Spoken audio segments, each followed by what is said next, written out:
அதிமுக பொதுச் செயலாளராக சசிகலா நியமிக்கப்பட்டது தொடர்பாக டெல்லியில் தலைமை தேர்தல் ஆணையத்திடம் பன்னீர்செல்வம் புதிய மனு ஒன்றை இன்று கொடுத்துள்ளார். இது பற்றிய கூடுதல் தகவல்களை தருகிறார் எமது செய்தியாளர் சலீம். அவரிடம் பேசலாம். சலீம், சொல்லுங்க. அதிமுக பொதுச் செயலாளராக சசிகலா நியமிக்கப்பட்டது தொடர்பாக விளக்கம் கேட்டு பன்னீர்செல்வம் மற்றும் அவருடைய தரப்பினர் கொடுத்திருக்கக்கூடிய அந்த நோட்டீஸில் என்னென்ன விஷயங்கள் சொல்லப்பட்டிருக்கிறது, அது தொடர்பான தகவல்கள் என்ன?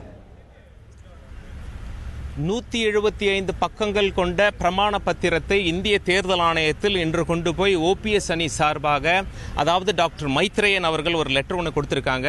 திரு மனோஜ் பாண்டியன் அவர்களும் திரு பாலாஜி ஸ்ரீனிவாசனும் இதை இந்திய தேர்தல் ஆணையத்தில் ஒப்படைத்திருக்கிறார்கள். அவங்களுடைய வழக்கறிஞர்கள் இந்திய தேர்தல் ஆணையத்திற்கு கொண்டு போய் ஒப்படைச்சிருக்காங்க.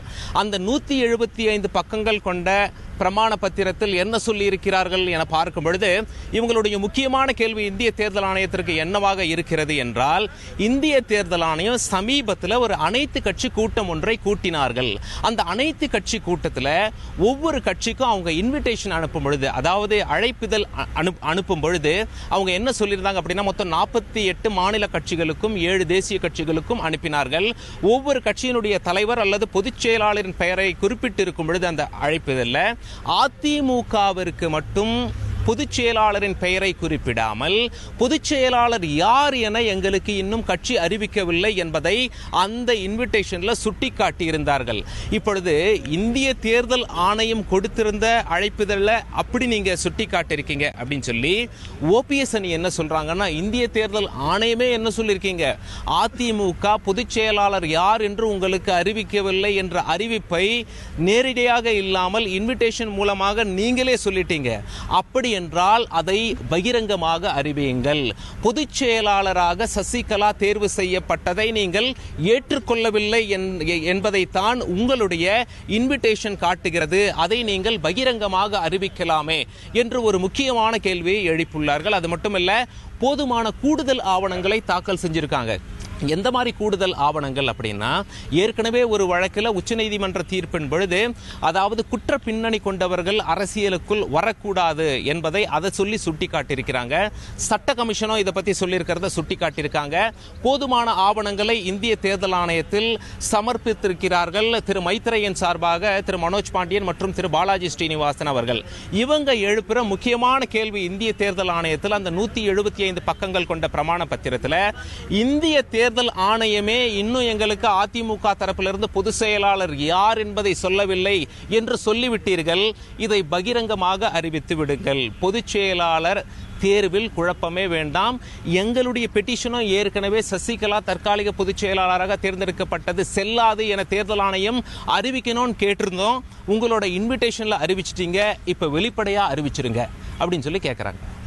சலீம், தற்போது வெளிப்படையாக அறிவிங்கள் அப்படின்ற அந்த தகவலை நீங்க சொன்னீங்க. ஆனால் மற்றொரு புறம் திரு எடப்பாடி கே பழனிசாமி அவர்களுடைய தரப்பினர் இந்த பிரமாண பத்திரங்களை தொடர்ச்சியாக மாவட்ட செயலாளர்கள் மூலமாக பெறக்கூடிய நிகழ்வு அப்படின்னு நடந்துட்டு இருக்கு. இன்றைக்கு பன்னீர்செல்வம் அணியினர் இது போன்ற கோரிக்கை விடுத்திருக்கிறார்கள். மற்றொரு புறம் அவர்களும் இது போன்ற ஒரு கோரிக்கையை விடுப்பதற்கோ அல்லது சசிகலா அவர்களை தான் பொதுச் செயலாளர் என்று சொல்வதற்கோ அவர்கள் தரப்பிலான மூமெண்ட் என்பது எப்படி இருக்கிறது? அதாவது இந்திய தேர்தல் ஆணையம் 2 மாதம் டைம் கொடுத்தாங்க. அந்த 2 மாதத்தின் அடிப்படையில் ஜூன் 16 வரைக்கும் கால அவகாசம் இருக்கிறது. அதிமுகவில் இருக்க 2 அணிகளும், இபிஎஸ் அணியும் சரி ஓபிஎஸ் அணியும் சரி, அவங்க தரப்புல எத்தனை தொண்டர்கள் இருக்காங்க. ஏன் அப்படின்னா, அதிமுகவின் சட்ட விதியின் படி தொண்டர்கள் தான் பொதுச் செயலாளர் தேர்வு செய்ய வேண்டும். கட்சி யாருக்கு போகும் அப்படின்னா, யார் நிறைய தொண்டர்களை வைத்திருக்கிறார்களோ அவர்களுக்கு போகும். அதனால இத்தனை தொண்டர்களுடைய சப்போர்ட் எங்களுக்கு தான் இருக்கு அப்படின்னு சொல்லிட்டு பிரமாண பத்திரங்களை சமர்ப்பித்து வந்திருந்த நிலையில், இன்று ஏற்கனவே சமர்ப்பித்த பிரமாண பத்திரங்களோடு கூடுதல் பிரமாண பத்திரங்கள் என்று நாம் சொல்ல முடியாது, புதிய பிரமாண பத்திரம் ஒன்றை ஓபிஎஸ் அணி தாக்கல் செய்திருக்கிறார்கள். 175 பக்கங்கள் கொண்ட பிரமாண பத்திரம். அதில் பிரதான கோரிக்கை என்பது, மறைமுகமாக தேர்தல் ஆணையம் அழைப்பிதழின் வாயிலாக பொதுச் செயலாளர் யார் என்பதே எங்களுக்கு தெரியாது என்று அறிவித்திருக்கும் தேர்தல் ஆணையம் அதை பகிரங்கமாக அறிவிக்க வேண்டும் அப்படிங்கிற கோரிக்கையோட இன்று 175 பக்கங்கள் கொண்ட பிரமாண பத்திரத்தை இந்திய தேர்தல் ஆணையத்தில் சமர்ப்பித்திருக்கிறார்கள் ஓபிஎஸ் அணியினர். சலீம், அதே போல 2 மாத கால அவகாசம் வழங்கப்பட்டிருக்கிறது அப்படின்னீங்க.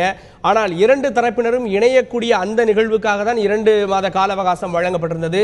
இந்த இணைப்பு முயற்சி என்பது ஒரு குறிப்பிட்ட ஒரு பலனை கொடுக்கவில்லை, அதிகாரப்பூர்வ பேச்சுவார்த்தை நடைபெறவில்லை. ஆனால் எதிர்த்தரப்பினர் 2 தரப்பினருமே மாறுபட்ட கருத்துக்களை தெரிவிக்கிறார்கள். எனவே இந்த கால அவகாசத்தை திரும்ப பெற்று உடனடியாக அதிமுக யார், சின்னம் யாருக்கு என்பது தொடர்பான அடுத்த நடவடிக்கை தொடர்வதற்கு வாய்ப்பு இருக்கிறதா? அதற்காக தான் வாய்ப்பு இருக்கிறது. ஏன் அப்படின்னா, இரு அணியினரும் ஒரே டேபிளில் உட்கார்ந்து இதுவரைக்கும் பேச்சுவார்த்தை நடத்தவில்லை. மாறாக இரு அணியினரும் ஒருவர் மீது ஒருவர் ஊடகத்திலேயே விமர்சனங்களை முன்வைப்பதை நாம் பார்க்க முடிகிறது. 2 அணியை ஒன்னாயிடலாம் அப்படின்னு சொல்லி ஒரே டேபிளில் உட்கார்ந்து அவங்க பேசி நாம் பார்த்தது கிடையாது. அந்த நிகழ்வும் நடக்கவில்லை. அதனால் கட்சி யாருக்கு சொந்தம் என்ற போட்டியில் இறங்கி இருக்கிறார்கள். முக்கியமாக இந்திய தேர்தல் ஆணையத்தில் புகார் கொடுத்திருப்பது ஓபிஎஸ் அணி சார்பாக டாக்டர் மைத்ரேயன் அவர்களும் திரு மனோஜ் பாண்டியன் அவர்களும் இந்திய தேர்தல் ஆணையத்தில் மும்முரமாக களத்தில் இறங்கி இருக்கிறார்கள். இந்திய தேர்தல் ஆணைய வட்டாரங்களில் பேசும்பொழுது ஒரு விஷயம் நமக்கு தெளிவாகிறது. இந்திய தேர்தல் ஆணைய வட்டாரங்கள் என்ன சொல்றாங்க அப்படின்னா, அதிமுக தலைமையகம் யாருக்கு என்பதை நாங்கள் முடிவு செய்யக்கூடாது, இங்கே வராதிங்க, நீங்க வராதிங்க, உங்களுக்கு தான் சொந்தம், இவங்களுக்கு தான் சொந்தம் அப்படின்னு சொல்லி இந்திய தேர்தல் ஆணையம் முடிவு செய்ய முடியாது. இந்திய தேர்தல் ஆணையத்தின் வரம்புக்குள் இதெல்லாம் வரவில்லை. மாறாக கட்சியின் பொதுச் செயலாளரின் தேர்வு செல்லுமா செல்லாதா, கட்சி யாருக்கு சொந்தம், இப்படிதான் சொல்ல முடியுமே தவிர கட்சியோட தலைமையகத்தில் நாங்கள் தலையிட முடியாதுன்னு சொன்னாங்க. ஆக ஓபிஎஸ் அணியினர் வைத்த மற்ற கோரிக்கைகளில் தேர்தல் ஆணையம் என்ன சொல்றாங்க அப்படின்னா, அது எங்களுடைய வரம்புக்குள் வரவில்லை. பிரதான கோரிக்கை என்பது பொதுச் செயலாளரின் தேர்வு செல்லுமா செல்லாதா என்பது விரைவில் அறிவிப்போம் அப்படின்னு சொல்லி சொல்றாங்க. ஓபிஎஸ் அணி சார்பா இன்று கொடுத்திருக்கும் புதிய பிரமாண பத்திரத்தில் ஏற்கனவே தேர்தல் ஆணையம் இன்விடேஷன்ல வெளியிட்டிருப்பதை பகிரங்கமாக அறிவிக்க வேண்டும்.